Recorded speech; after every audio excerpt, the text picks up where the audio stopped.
दिल्ली समेत देश के बड़े शहरों में एक बार फिर आतंकी हमले का खतरा है। निशाने पर कश्मीर से दिल्ली तक कई धार्मिक स्थल, कई वीआईपी मूवमेंट्स और सेना के कई ठिकाने।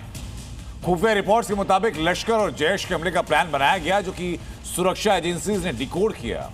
एक बार फिर जो साजिश रच रहा है पाकिस्तान, उसको खत्म किया जा रहा है। ये रिपोर्ट बताती है।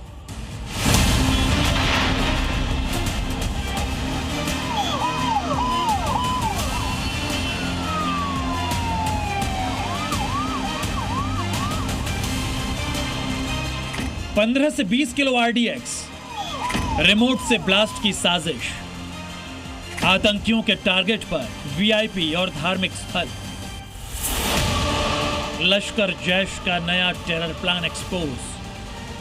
पाकिस्तानी आतंकियों ने एक बार फिर हिंदुस्तान को दहलाने की साजिश रची है। इस बार आतंकी संगठन लश्कर तैयबा और जैश-ए-मोहम्मद ने मिलकर टेरर प्लान तैयार किया है। आतंकियों के टारगेट पर दिल्ली से कश्मीर तक कई धार्मिक स्थल, वीआईपी स्पॉट, सेना और सुरक्षा बलों की गाड़ियां हैं। आतंकियों के पास 15 से 20 किलो RDX और IED होने के इनपुट हैं। खुफिया सूत्रों के मुताबिक 5 आतंकी पाकिस्तान से भारत में घुस चुके हैं। राजधानी दिल्ली समेत कई शहरों को दहलाने की साजिश पाकिस्तान में रची जा रही है। एक इंटरसेप्शन के बाद सुरक्षा एजेंसियों ने एक अलर्ट जारी किया है, जिसमें बताया गया है दिल्ली समेत कई शहर ऐसे हैं जिन्हें लश्कर तैयबा के आतंकियों ने रेकी की है और वो 15 से 20 किलो RDX के ज़रिए IED ब्लास्ट कर सकते हैं। लिहाजा तमाम जो सुरक्षा बल है या फिर जितनी भी संवेदनशील इमारतें हैं, भीड़ भाड़ वाले इलाके हैं, वहाँ पे सुरक्षा जो है चाक चौबंद करने के आदेश दिए गए हैं।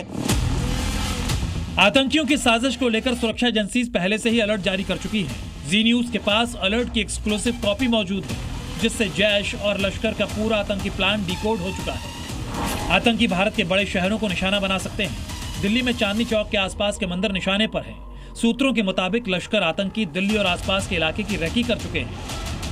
लाल किला इलाका भी आतंकियों के टारगेट पर है, जहां 10 नवंबर को आतंकी हमला हुआ था। बताया जा रहा है कि जम्मू कश्मीर में भी आतंकियों का ओवरग्राउंड नेटवर्क एक्टिव है, जिसमें आतंकी फिरदौस अहमद भट्ट का नाम शामिल है। यह आतंकी रिमोट के जरिए IED ब्लास्ट कर सकता है। आशंका है कि जैश-ए-मोहम्मद के कैंप में ट्रेनिंग लेने वाले ये आतंकी आर्मी कैंप या सेना के वाहनों पर आत्मघाती हमला भी कर सकते हैं। साथ ही रिमोट के जरिए IED ब्लास्ट भी कर सकते हैं, जिसको लेकर बॉर्डर से दिल्ली तक पुलिस अलर्ट पर है। IED प्लांट कर हमला जो है वो किया जा सकता है। जानकारी मुताबिक 15 से 20 किलो IED प्लांट कर किसी इलाके को टारगेट जो है वो किया जा सकता है, जिसके बाद सुरक्षा एजेंसियां पूरी तरह से अलर्ट मोड पर है। आपको बता दें कि जम्मू कश्मीर के और दिल्ली के अलग अलग इलाकों में धार्मिक स्थलों को टारगेट करने की धमकियां इस फरवरी के महीने में 3 बार जो है वो सिक्योरिटी एजेंसीज को इस तरह के इनपुट मिले हैं कि लगातार जैश-ए-मोहम्मद और लश्कर तैयबा जो विभिन्न आतंकी संगठन है, उनके साथ मिलकर यहाँ पर प्लानिंग कर रहे हैं कि जम्मू कश्मीर, दिल्ली और देश के प्रोमिनेंट एरियाज में यहाँ पर लगातार हमले किए जा सके। पर उन सभी थ्रेट्स को देखते हुए सिक्योरिटी फोर्सेस बड़े पैमाने पर अलर्ट मोड पर है। खुफिया इनपुट के मुताबिक पाकिस्तान के लश्कर के हेडक्वार्टर में यह प्लान तैयार किया गया है। धमाके की टाइमिंग त्योहारों के समय रखी गई है। पाकिस्तान में बैठे आतंकी और उनके आकाओं की बौखलाहट इसलिए भी बढ़ गई है क्योंकि घाटी में सेना ने उनकी कमर तोड़ दी। कुछ दिन पहले जैश के टॉप कमांडर सैफुल्लाह को एनकाउंटर में ढेर किया गया था।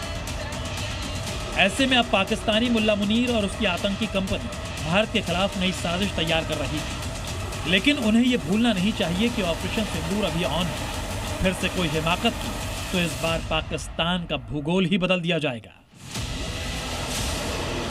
राजू राज, प्रमोद शर्मा और रजत बोहरा के साथ ब्यूरो रिपोर्ट, जी मीडिया।